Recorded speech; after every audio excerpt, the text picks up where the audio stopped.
Okay, welcome everybody. This is the this is a Tuesday night, which is a reschedule of the normal Thursday night training webinar. And tonight we're going to talk about seeing trades ahead of time. Should be a very good one. We're going to start off with crude oil here. Just a minute. First, getting our standard disclaimer out of the way. Let's take care of that right now. All communications from Viper Trading Systems are for educational purposes only. Futures trading does involve risk, and there is a risk of loss. Nothing contained in this webinar or the webinars, including the live trading room, are to be construed as investment or trading advice. And of course, everybody in here does know that you do trade at your own sole discretion. Okay, well, if you are new or visiting us this week, welcome. I'm just going to kind of do a quick overview. I normally start off my webinars with just and I'm going to keep it pretty brief because I do want to get into this whole notion of being able to sort of anticipate and think ahead a little bit about where the trades might set up. So without further ado, let's get over to a crude oil chart. Of course, everybody here knows that we at Viper have been trading the intraday futures markets for the better part of 10 years now. And these indicators that you see on this chart were connected to our data feed with our broker NinjaTrader. And these are 4-range bars. We've used those for many, many years. We don't deviate from that. We don't use time-based bars. And basically what you want to do is use the tools to take trades and get an indication of whether a market is trending or not. So today we're looking at crude oil, which is CL, and I'm going to start with the left-hand side of the chart and just do a quick explanation of what you're looking at. So when markets go sideways, what you're going to notice is a hallmark of that is that the most prominent thing on here, of course, is the bands. The thick middle band is where we like to take a lot of our trades, unless you're in a range, of course. And then we have 1, 2, 3, 4 bands below it, and then 4 bands above it. The thin line here above band 2 is called line 2. The thin green band above band 6 is called a line 6, and they feature prominently in our trading as well. And so, you can see, I'm going to show you a little bit of an example here that when crude was going sideways. Now, I'm in California. This is all Pacific time. This would have been sort of mid to late morning around 10:50. Ish. So you see the bands go a little bit sideways, but what happens? Just a quick question for everybody. You want to make sure everybody's had your espresso and you're awake. But what happens with this thrust of crude right here? Something happens here, and we want to always make note of what's going on with the indicators. So obviously, if you're new, you can see here that the background turned a solid green color, right? Notice that to the right of it, the bars are predominantly blue. Of course, at the time this happened, we would not have known that. And that we had, and this is where you got to perk up your spidey trading sense just a little bit. We had a swing here. We had a slightly higher low here. And then now we're starting to get a series of what? Slightly higher highs and higher lows with the green background. So what is this telling us in here? Starting to go up into an uptrending type direction, yes?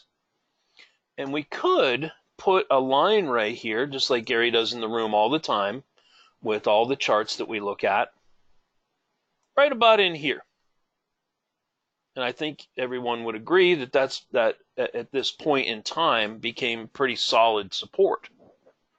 So what happens when you're in an uptrend and you get a thrust and a pullback to support, as we did right in here? Is this a buy signal or a sell? Is this a sell trade, get short, or is that a buy trade, get long? Right in that little box right there. What do you think? How about over here as you observe what's happening here? Is this sell trades? Are we shorting here, or are we going to be buying the market at support? Are these long trades or short trades? What say you, team? L for long, S for short. What do you think? Okay, look at the background. Look at what the market's doing. And think about whether you're taking long trades or short trades in that area right there. Good. Yeah, they're long trades. So generally speaking, when you have a green background and you have higher levels of support and resistance, right, you're looking to buy. But the key takeaway here, of course, is that you're buying on pullbacks to support. So here's an example of a buy right here, right? So this notion in the case of the uptrend, of course, is that you have the thrust is up in the primary trend direction, and the retracement is down into support. Buy. I'm not going to do them all. You get the idea. Here's another one right here. Thrust, slightly higher, swing, right? And then we pull back into support again right here. There's another buy. Of course, and then thrust, and then another buy. Now, on this third long, you can see very clearly that we weren't constrained by this swing level here any longer. We just burst right through it and go all the way up to a fresh swing up here at 69. See that? Now, what we like to do is in a long trend, there are three opportunities to get into a trade, and I'll identify them right now. In fact, I'm going to blow up an area to illustrate it like such. We have what's called, and I'm just going to quickly go through this because I do this in every webinar, and everybody should know this unless you're completely new, is that a retracement into when you're long after a thrust and you're pulling back, once you go below line 6, the thin green line at the top of band 6, and stealth, this is what we call a minimum criteria long trade. Okay, in this example here, on this retracement, you can see crude went right through it, so there's no trade here, right? Now, the next trade opportunity level is located at or around the mid-band, which is right here. So you're looking at bars that come and sit on the mid-band and or enter the space above or below it. These are what are called mid-band trades, and they're my favorite trade, my go-to trade, what I like to take pretty much every morning on gold, crude, and ES. If you've been in the room, you know that. Now, there is, if a market is trending and it gets a much deeper retracement, as happened right here,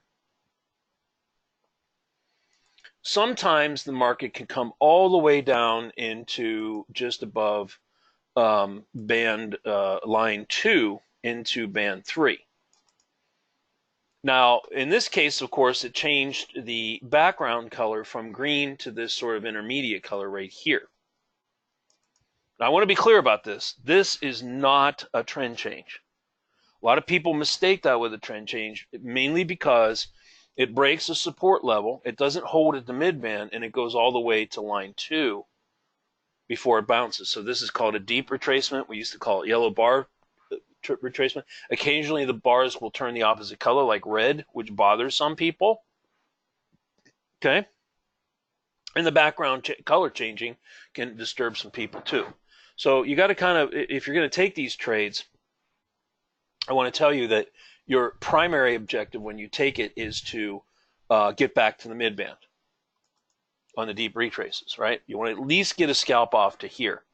Now, if you get caught in an occasion where this might be a head fake and then kiss and roll and turn out to be an actual trend change, you want to dump those quick. What I'm saying is in the deep retracements, if there's going to be follow through, it's got to happen like right away and then follow on up as it did right here. See it? See it pause at the mid-band and then up. Now, you might be saying, well, you know, Charles, what if I missed that? I am more comfortable with mid-band trades. Is this a chance to get long again right here? And of course, the answer is yes. So in this case, now this doesn't always happen. Okay, there's obviously 3 outcomes. You can have an outcome where the market just plows right through the mid-band in your favor and runs all the way up to a fresh high. We like that, especially if you're long because you're making money, right? The second one is it comes out of the box and it just kind of sits here for a little while, maybe a couple of minutes. Well, if you didn't get in here, could you box this with a long only? Of course. That's your secondary entry, right? And you get long over here. Third possibility is it doesn't continue up. You get the scalp off here, and then it reverses and starts heading down. Now, in that case, you take your scalp trade off. You take your initial stop. Okay, so let's say your initial stop is, I don't know, down here somewhere from Object Trader. Maybe it's 12 ticks down from your entry. Now, you're not going to leave it way down here, right? You're going to put it way up here, and if for some reason it flips on you, you dump it. You dump it. Chris is asking, are the entries at the mid-band or deep retracement line or bar close? So if you are completely new, what I'm going to suggest for simplicity's sake, and this would be anyone who's kind of learning, sort of kicking the tires on futures just to learn the system, is to, in the beginning, just stick with mid-band trades. Okay? For now, you don't have to really worry about the minimum criteria and the deep retracement. Those can be bolted on later. And the reason I'm drawing these boxes, Chris B., is that we have a semi-automated tool called Object Trader, where you literally take a rectangle or box and engulf the candles as I have shown here. In the case of the long trade, what happens is that once you have engulfed it and you get a close outside of it, which in this case I believe would have happened somewhere over here in the case of this extended box here. Then when this fires, you get a market order long. You're filled at the top of the bar, depending on how much slippage you get. And we recommend 2 contracts. So you're filled, let's say hypothetically on this trade, you're filled at somewhere around 97 or 59.74-ish. You come down here, 12 ticks below it would put you at 62. Yeah, so your stop would actually be kind of right in here anyway, right? And then what we like to recommend on almost every trade, if you can, is to very quickly, within 6, 8, 10 ticks, you want to get what was called your scalp trade-off, okay? You want to get that scalp. In other words, lock in profits. That's kind of another way to say that. So in this case here, a 10-tick scalp trade would put you at 80, was that 74 plus 10 is 84. Somewhere right in here. The first contract comes off. Right? And then you engage the trail stop, and OT can do this automatically. But could you put a market, or could you buy the market in here? Could you buy the market on the break? Of course. Could you put a limit order here? Absolutely. There's all kinds of ways to get in. The most straightforward approach is to learn the Object Trader tool, trade it with a trend, and focus initially on mid-band trade entries. So here again, it's thrust, retracement, thrust, retracement. Once you master this trading technique at the mid-band, you can bolt these on later, right? You can add minimum criteria. You can add deep retracement. You can experiment with those in sim once you get a feel, because you got to learn how to do mid-band trades on the instrument of your choice. So there's a learning process there, right? Okay. All right. Now, what is happening over here? So that's the long side of things. Let's do a quick primer on the short side. Now, let me ask you this. This is going to be a very simple question, but a straightforward and important one. Is this retracement here a trend change, A, or a deep retracement, B? And it's still a long trade. That's B. If you believe that this is still a long trade on a deep retracement, that would be letter B. A, you type in A if you think that this right here is a trend change, this thrust down. What say you, team? Based on what you know now. A, trend change. B, still a long trade.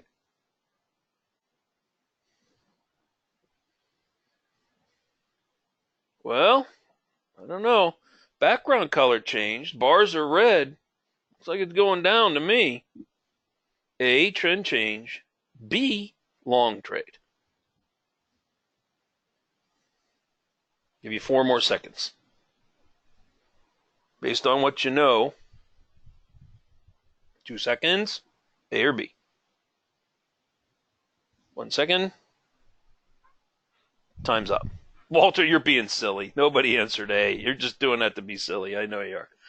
All right, well, this is a very similar situation to what we encountered over here to the left, right? We come much deeper.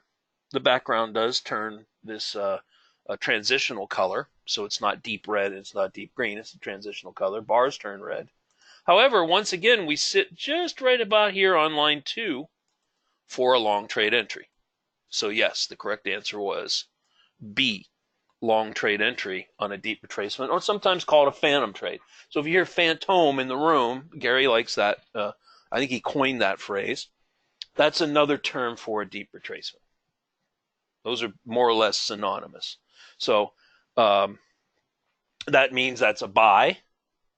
And you did achieve your primary goal, which is getting back to the midband. So the scalp came off. I'm sure that you got filled here on that bar long on a market order. Oh, and the second thing you want to do, I forgot to mention it over here. And once you hit this scalp target, it's an OCO. So this that's the beauty of Object Trader. It was automatically do it for you. Is come to within 2 ticks of your entry on your second contract. So that guarantees that even if it ripped against you, you'd still net 8 ticks.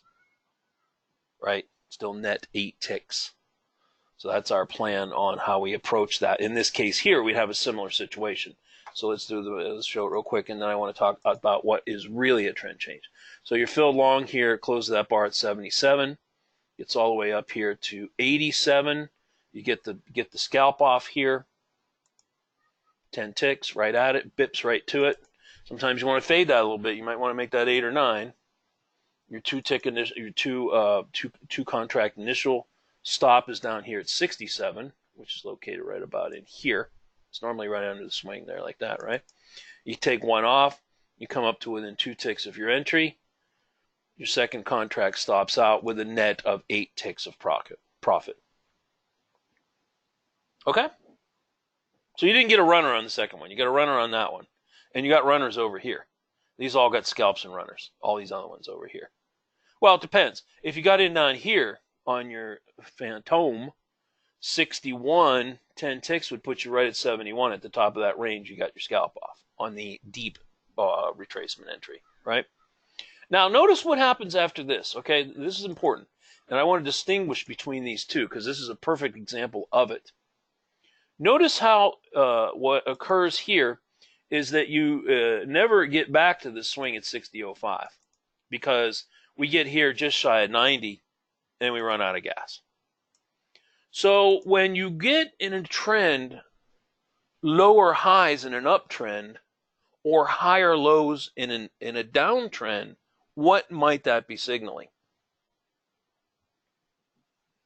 In other words, this follow through didn't look like this one, right? This follow through here did not look at all like that one.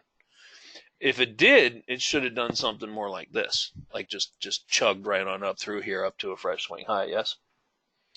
So yeah, it indicates that there could be potential weakening in the trend itself, and that a possible trend change is imminent, right? That is some of the breadcrumb clues that you get when that occurs. In this case here, we clearly roll over and there's some kind of sell program coming in here like this, taking out all these swings here and to the left. Now with this 5-second pop quiz question for everybody, make sure you're awake. Is this thrust down a trend change, yes or no? Just to wire it in. Boop. Just hit it. Don't even think about it. 5 seconds. Is that arrow thrusting down a trend change, yes or no? 4 seconds. Hit the Y button, hit the N. Should be subconscious, right? This is what you want to do. You want to train your mind to look at charts. Just keep looking at charts and then learn the patterns. 3 seconds. And it's in your subconscious. You just instantly look at something on the chart and bam, you know exactly what it is. 2 seconds. Just a Y or an N. Boop. Just hit a letter. It's one or the other. Either it is or it isn't. 1 second. That leg right there, that push, that thrust, is that a trend change? Yes or no? Yes. Time's up. Yes. Notice how the swings are taken out. We plow right through the support level like it wasn't even there. Right here from that deep retracement bounce that we got before. So the phantom or deep retracement, whatever you want to call it, is off the table. We just rip right through it, okay? So now you've established the fact that you have a lower high, a lower low, a lower high, and now you put in a lower low. You have all the dots connected. The background turns a deep shade of red, and the bars are predominantly red, and you have a red stealth, and the midband and all the bands are stair-stepping down. So it's the complete opposite of an uptrend. This is what's called the initial thrust in an uptrend, in a trend reversal from up to down. Now, we know that we don't buy or sell thrust moves. That is ingrained in the trading methodology that we've worked on for years, right? We don't buy or sell thrusts. In the case of a down trend, we have to have retracements. Now, before I show the totality of this retracement, I want to talk about the trade entries, which are located more or less in the same spots, only they're reversed, right?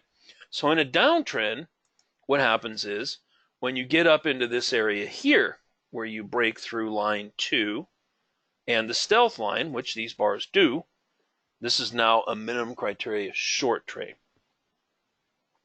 Remember over here, in an uptrend, that was a minimum criteria what?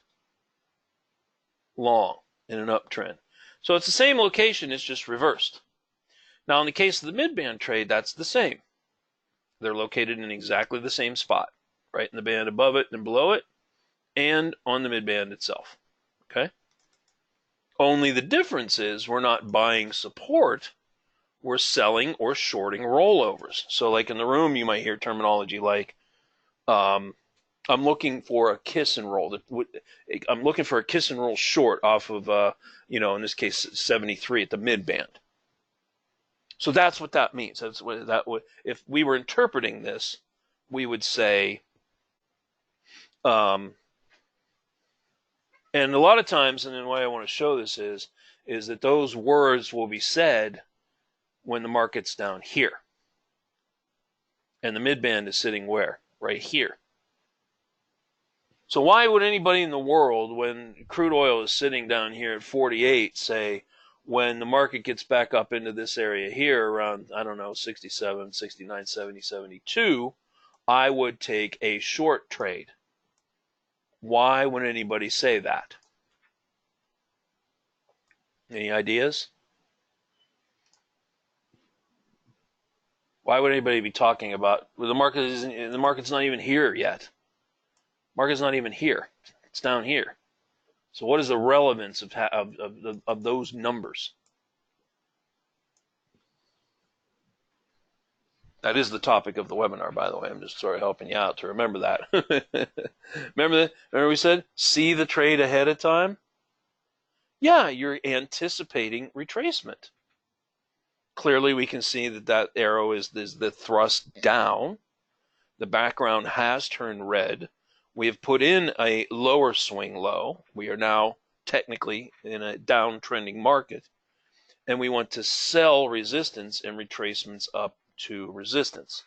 So we look at what we are anticipating, and Mark M said planning, anticipating planning. I think we had a fellow here it might have been a year ago. He said anticipate to participate. So what that means is that, yeah, I mean, if we're already short from up here somewhere, which probably you wouldn't be, but you could have. Could you boxed it here and let it go either way? Possibly. But normally, I just want to say, normally leg one of a trend change, you normally miss that. you got to have some kind of retracement. You normally miss the first leg. There are chances where a market could come down and pause here and let you put a box and let it go either way. But in this case here, we did not do that. So what we're saying when a market is at a level in a thrust and now the trend is down, we are thinking to ourselves, where might this go? And our mind says to us, well, tell you what, if it gets anywhere up in here, it hits some resistance level up in here and rolls over, because this was prior support, right? Right up in here, see it? Gary would probably have a line sitting right here. If it was in the room in the morning, probably sitting right up in here somewhere, a line. If we came up into resistance anywhere around 72.70 area and kissed and rolled over, I would short that. So that's what the market participant who says that in the room is talking about. Now, tell me when you think that actually happens. By typing in the letter N.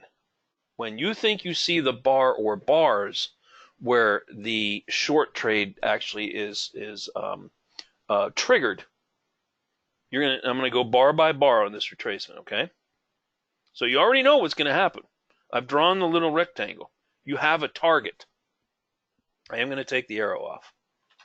And I'm going to take this arrow off too. But we know what's going to happen. Just play along here. So, N for now. I'm going to go bar by bar when you tell me when you think that short trade's ready to go. Okay? All right, here we go. Okay, we're at 11:14. 11:15. Still 11:15. 11:16.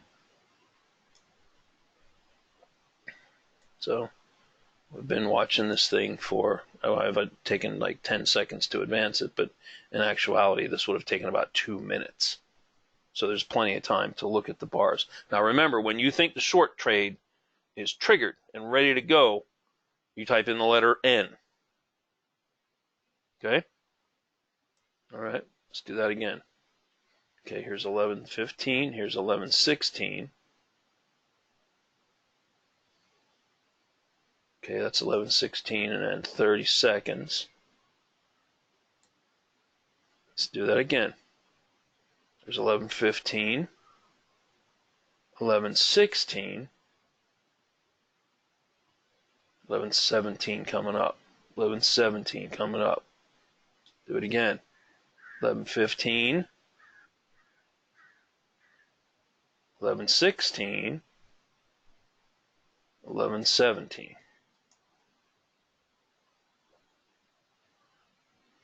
Now, I want to say something here, okay, because I've done, most of you know, of course, hundreds and hundreds of webinars, and I do this exercise all the time, mainly because what I've learned in all these years is that to learn something, sometimes you got to see it, over and over and over again.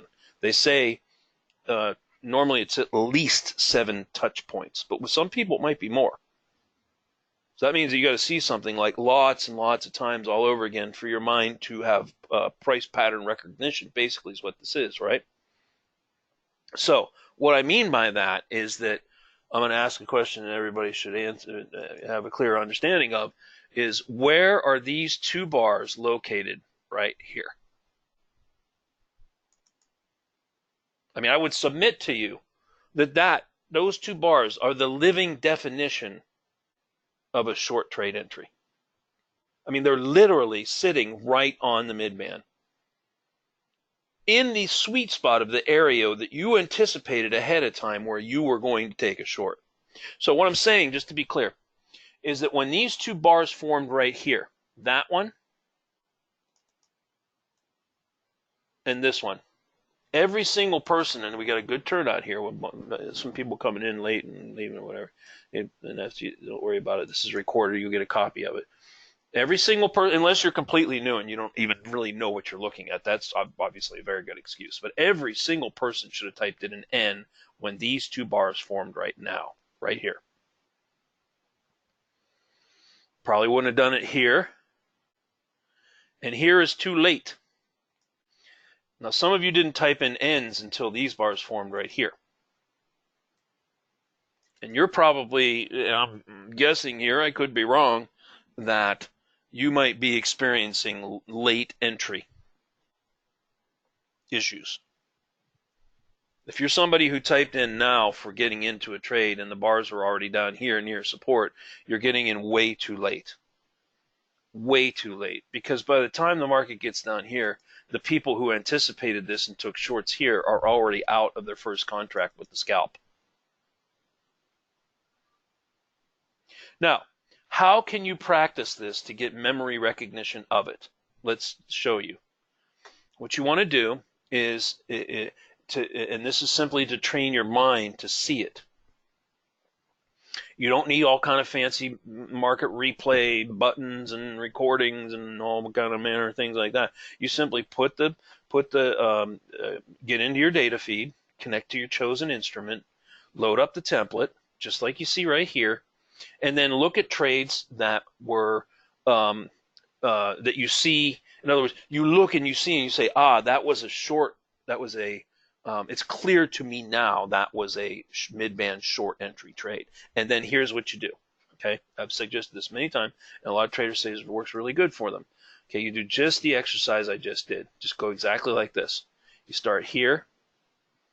You continue on. You recognize the fact that it has broken support. Background is red. Bands are stair-stepping down. Mid-band stair-stepping down. You got a red stealth. All indications are looking for shorts. You like mid-band trades. You're anticipating a retracement up into here. You don't have to draw boxes around it. You can just visualize it, right? Okay, and then you do a little exercise with yourself. See those bars hit? Boom, boom. See them? Okay, do it again. Just like I did. How many times did I do it? 3 or 4 times? Every time I did it, more people typed ends in. You know why? Because now when you saw it, and you saw how it worked, right? You saw it and you saw how it worked. Go back and forth just like that. Then go find another one. Do the same thing. Louis says, feedback from the team here.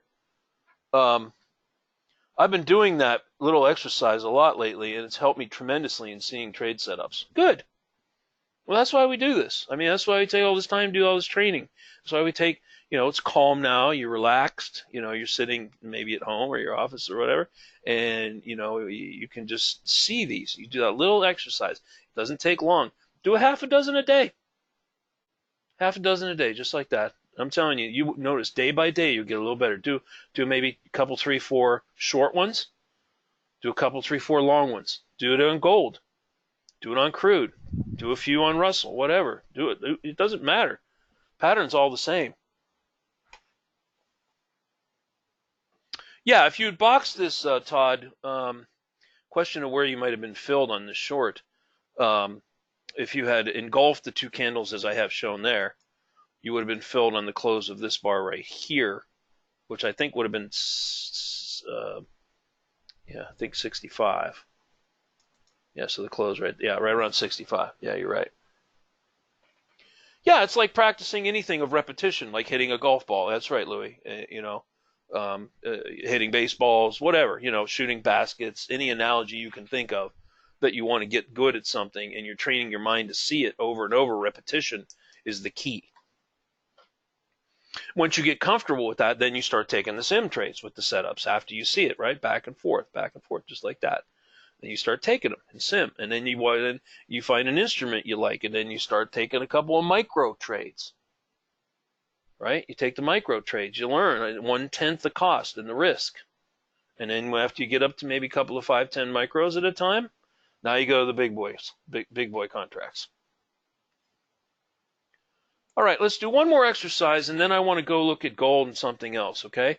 I know I spent a lot of time on that, but I wanted to really underscore the importance of learning to see, anticipate, and see. Now, let's do another one together. Are you ready? All right. Now, let's follow this trade out. I'm not going to... we all know how we're going to manage it. We took the scalp off. You have the runner. I'm not going to get into the trail stops right now. That's not the scope of this. The scope now is seeing the good trade entries. Now, let's proceed as follows. The real challenge in financial markets is that we know we do not have a crystal ball. And it would be nice if all of the patterns and the thrusts and the retracements and all what have you were all the same. If it was like that, everybody in the world would be trading and make $1 gazillion, right? If it was all uniform. So what's the challenge of the market then? Well, the challenge is that at any given point, we don't know how deep the thrust and how deep the retracement is going to be. And that's why we created the bands. The bands give form and structure and potential entry points for trades. Louis, Charles, if you do micros for practice, will it mess you up in terms of your personal instrument? I'm just concerned about that. No, micros were more or less invented to lower risk, to allow more market participants and traders to come and learn how to trade. So they're 1/10, right? So like Russell and the micro and micro YM are not $5 a tick; they're 50 cents, right? So the difference is if you take a hit on a full contract, say 10 ticks, hypothetically, just picking a number, you would lose $50. Now, a 10-tick hit on a micro would be how much? Well, it's 1/10, right? So 1/10 of that is $5. So what that did was it allowed, and the margins are equally a tenth, right? So let's say you had a $500 margin on ES. Well, you may only need $50 with your broker to trade in margin for a micro. They're excellent tools to start. If you're transitioning out of sim and do something live, a micro is a go-to way to go, definitely. Trade 1 or 2 micros. You'll get the feel for it. You don't risk a lot of capital doing that, and it's a great way to learn. All right, let's move on. Now, we're going to do the next one together, and you tell me, we're going to do this in 2 parts because I think this is going to help you a lot. When you think the thrust is done, okay, I'm just going to help you out. The trend continues down. I'm just going to tell you. Okay, you can't see that, but I know what's going to happen. It's the thrust of this short move is going to continue down. Okay. You tell me when you think the thrust is done by typing in the 2 letters TD. Thrust is done. TD. Thrust is done. I'm going to advance this chart.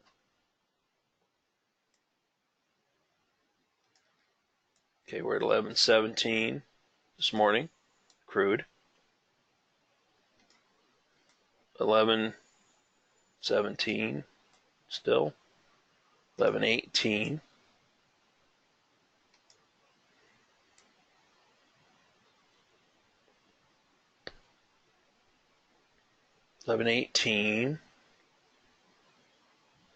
Okay, we're looking for when the thrust is done. Where is the thrust done?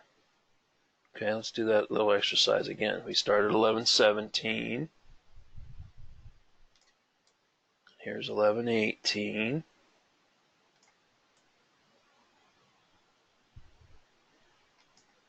Okay, we're right at 11:18.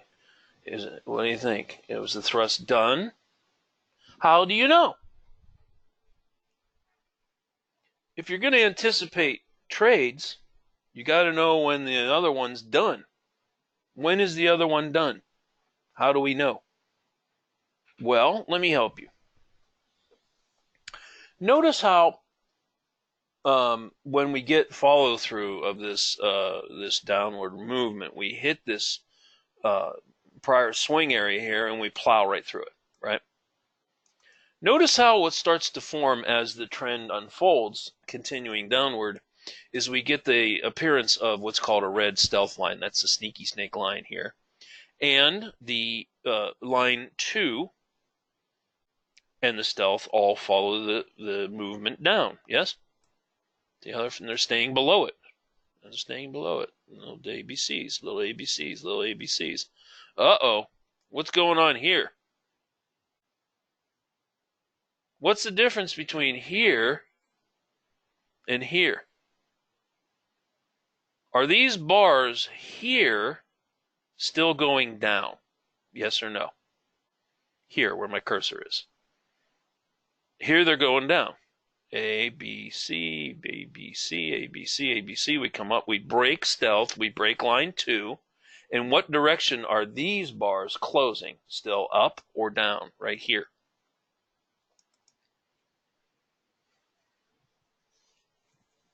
Right. They're no longer closing down. They're closing up. And they've broken through the stealth line in line 2. And so if you were running a trail stop, I know I wasn't going to talk about this, but I'm going to just quickly mention it. So you're going to hear in the room, you're going to hear like tight and loose trail stops, okay? So tight trail stops, and there's no mystery. Everybody knows it tends to follow a combination of stealth and line 2 in the case of the short. Yes? That's it. So more than likely, when that bar closed up right here, that was the end of this short trade. And right in here, when these bars formed, everyone in here should have typed in TD. The thrust is done. Right here. Thrust is done. Okay, so when we start closing up and we know the thrust is done, where might it go for us to take a short? Trend is still down, right? We know we're shorting. We already know ahead of time what type of trade we're taking. So we just need to anticipate and think a little bit forward about where we're going to do it. Where would we do it?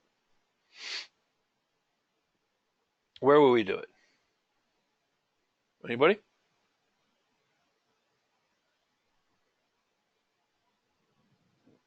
Just type in anything.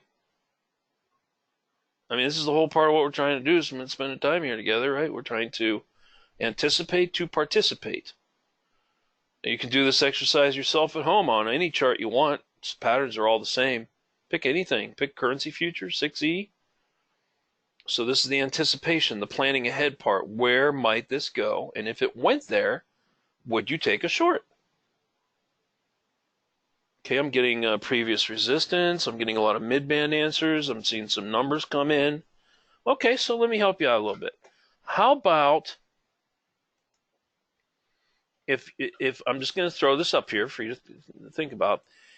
What if the market came up in here somewhere and then rolled over? Would you short that? Right in here?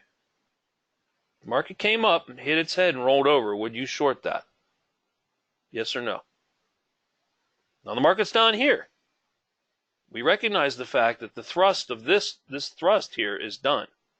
Okay, we know the thrust is done, so now that means we're anticipating short entry. And our eyes are thinking and looking and focusing up here, anticipating. Now I'm going to do that exercise we did with the N a minute ago again. N, okay? The N stands for now.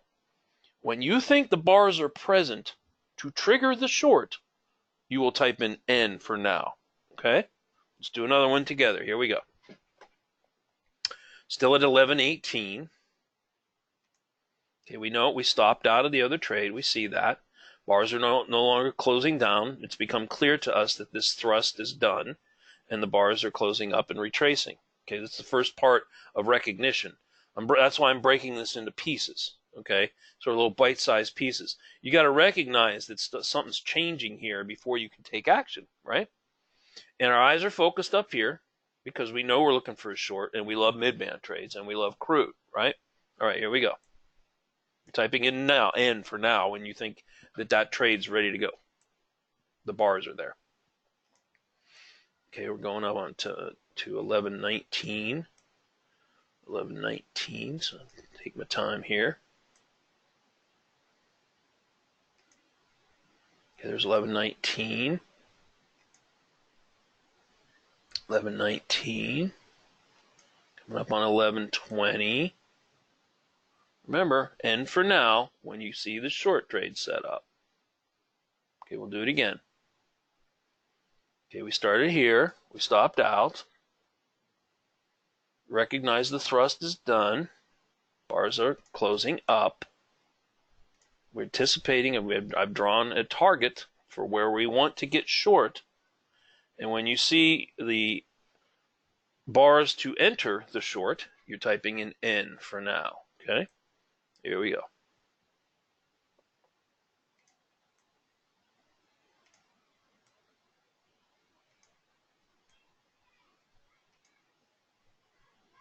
There's 11.19.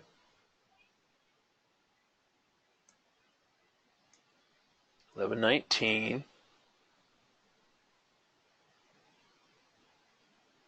How many of you caught that? How many of you caught it? I could see a small portion of you. That's okay. You know, it takes a while to get the hang of these trades. You know, see the exercise we're doing back and forth? What you do is you want to take a trade that you already know worked out right in your sweet spot, and you go back and forth just like that, just exactly like I'm doing right there.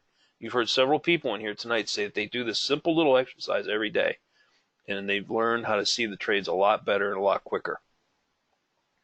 By the way, when these bars formed, any one of these bars forming right here was the N. You should have typed in N for now, right here. Everybody sees that right now, right? What's another helpful thing that can help you around when you're taking a short on a retrace? You already have your target. We know where we want to take it. But what's physically happening with these bars? When I'm going to go through this bar by bar real quick, okay? When you think a bar is no longer closing up, type in the letters CD for close down, okay? We're going to go bar by bar here. Ready? There we go. Starting here. CD meaning close down, that the bar is no longer closing up. Here we go. That one. That one. That one. That one. This one. This one. This one. This one. This one. CD, closing down. Okay, do it again. This one, this one, this one, this one.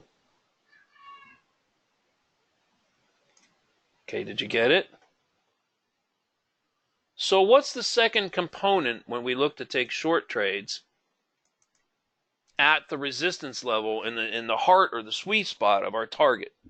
What other breadcrumb clues, what other things happen up there to help us see and take the trigger? The bars stop closing up. They start closing down. Now, in lots of patterns, yeah, it could be a key reversal bar, Chris. That's right. Yeah, in lots of patterns, sometimes you might get a little cluster of bars. You might get a whole, a little flurry of them, a little 2, 3, 4, 5 of them. And most of them are closing down, and a couple are closing up, and it's just kind of sort of dinking around, and then it breaks. There's all kinds of patterns to learn around here, but the key takeaway is that when you, and this is in succession how this works, right? Is down here you have identified that the thrust portion of this move is now done. Whether you've taken this short and stopped out or not, that's irrelevant. It's telling you that now the thrust is done and we are heading up in a retracing manner. We look ahead as we planned before, and we're anticipating a return to the midband for entry. Okay? We patiently watch as the bars close up. Right? Patiently watching as the bars close up. The bars enter our sweet spot. If it helps you to draw a box here when this is happening to learn it, what is that? Whatever helps you learn, you should do it. Okay? To draw a box, you don't have to draw a box. You can do it visually. Here's what I wouldn't suggest doing. If you're going to do a limit or market order and not use Object Trader, we strongly recommend you try to learn that tool. But if you don't put sell orders right here as it's coming up in there and get filled. Because until it rolls over, we don't know that the retracement could continue all the way up into here. And you don't want to be stuck in a short sitting on this midband here, and it blows you out. You have to have clear and compelling evidence that the momentum is now shifted from retracement to a resumption of selling in the downtrend, and that happens with closing bars in the other direction from the retracement. So they're no longer going up, they are now going down. And that occurs with those two bars right there. And then subsequently more bars start closing down. Does everybody see that? Does everybody see the components of what makes up these trade entries short? Does everybody see that? It should be crystal clear. I've spent, I don't know, better part of this webinar zooming in on exactly how to see and take these trades. Any questions? In the case of the downtrend where it's a clear downtrend and you're anticipating follow through, so you're not around an inventory number, you're not around a news event, you're not around a high energy time, you're anticipating follow through the downside, yes, then this box would be enabled short only. That's correct. And this one would be enabled short only. Now, the secondary reason for that, of course, is that in the event that you did get a bar close up out here, and then it rolled over. It went a little bit further than you anticipated. If you did that, enabling both ways, you could be sucked into a long trade that eventually would flip and take a full stop out. You don't want to do that. The only time you really can do that on crude would be like around the pit open, or some news comes out, or around inventory numbers, and you're kind of letting it go up and down a little bit. High energy times, those are exceptions to the rule, but generally in a trend you want to take obviously the direction of the trend. Now there is another thing that will help you. We know that Object Trader now has alerts also, real-time alerts, right? So in the case of the downtrend, we are looking for mid-band shorts, right? So you can enable that. Once you do, this helps you because the bars start to flash. I intentionally didn't turn that on because I think and you can use this, and it's extremely helpful. And Gary has, a lot of times he has it on in the live room in the morning. So by all means, use it. I'm not saying don't use it. But what I am telling you is that before you start using that, it's really helpful to see the trade setups yourself, anticipate, plan, look where you're going to get in, and then turn the alerts on to help you. That makes sense? In other words, you don't really want to kind of use that as a crutch. I mean, sure, it's going to help a lot. It'll help. In fact, if you want to, when you're doing your exercises, you can turn it on. You're doing your back and forth exercise like that. You see the bar start to flash. You're anticipating it coming into the mid-band, and then it rolls just like that. Same over here, right? It helps you out, helps you visually see it in addition to, the placement of the mid-band. Here's our exercise back and forth over here. Bars are flashing. See how much that would have helped you? If I had turned that on, probably every single person would have typed in N with those two bars, right? N, right there, right on the mid-band. By limiting yourself to mid-band trades, you're going to take a lot less trades. Okay, that's just the way it's going to be, because you're not going to allow yourself to take those minimum criteria just for now. Okay. They're valid entries most times, in a good solid trend. Minimum criteria and deep retracements. Most traders need to start with something, solid, basic, and get that to work. Turn on your alerts, anticipate ahead of time where you're going to get in that trade. Okay, I'm going to go ahead and wrap this up. Any final questions? Sorry I spent so much time on the short side of this explanation. What I'll do for next Thursday, I'll be back on Monday, so next Thursday I'll spend more time doing this on the long side, okay?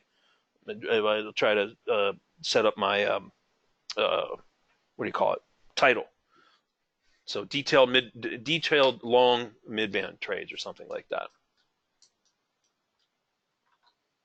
James, how do you set up to make the entry type of the box?